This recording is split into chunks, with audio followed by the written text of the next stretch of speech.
Perodua Kancil 2026 kembali sebagai sebuah kereta kompak legenda yang kini diberi nafas baharu dengan sentuhan moden untuk kegunaan harian di bandar dan juga luar bandar. Model ini masih mengekalkan identiti asalnya yang kecil, jimat minyak dan mudah dipandu, tetapi kini hadir dengan rekaan lebih segar serta ciri teknologi yang lebih relevan untuk pemandu masa kini di Malaysia.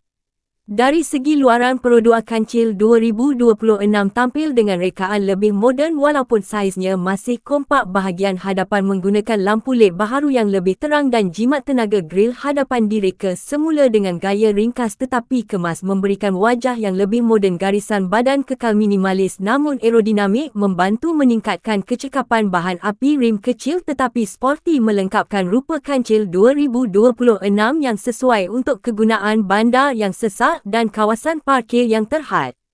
Masuk ke bahagian dalaman, perodua Kancil 2026 menawarkan kabin yang ringkas tetapi lebih praktikal berbanding generasi lama. Papan pemuka direka dengan susunan moden yang mudah digunakan. Skrin infotainment kecil disediakan untuk sambungan telefon pintar seperti muzik dan navigasi. Tempat duduk direka lebih selesa dengan material yang tahan lama. Ruang kabin dioptimumkan untuk pemandu dan penumpang hadapan, manakala ruang belakang sesuai untuk perjalanan singkat atau kegunaan harian. Ruang simpanan juga ditambah baik untuk kegunaan harian seperti membeli barang atau membawa beg kecil.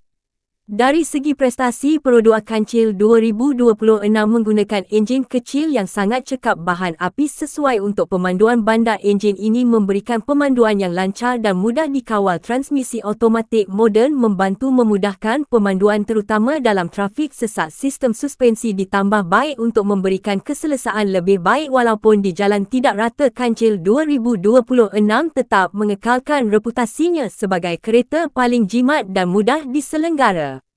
Keselamatan turut diberi perhatian dalam perodua Kancil 2026. Model ini dilengkapi dengan sistem brek anti kunci, kawalan kestabilan asas dan beg udara untuk pemandu dan penumpang hadapan. Kamera undur dan sensor parkir turut membantu pemandu ketika meletakkan kenderaan di ruang sempit. Ciri ini menjadikan Kancil 2026 lebih selamat berbanding generasi lama.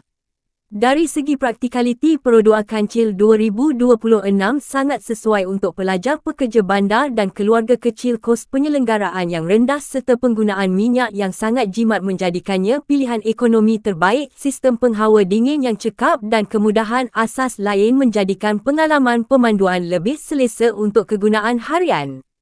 Secara keseluruhan, perodua Kancil 2026 adalah gabungan nostalgia dan moden yang menjadikannya kereta kompak yang sangat praktikal. Adakah perodua Kancil 2026 ini masih layak digelar kereta rakyat paling jimat di Malaysia? Jika anda suka video seperti ini, jangan lupa untuk subscribe, like dan share supaya lebih ramai dapat info otomotif terkini daripada kami.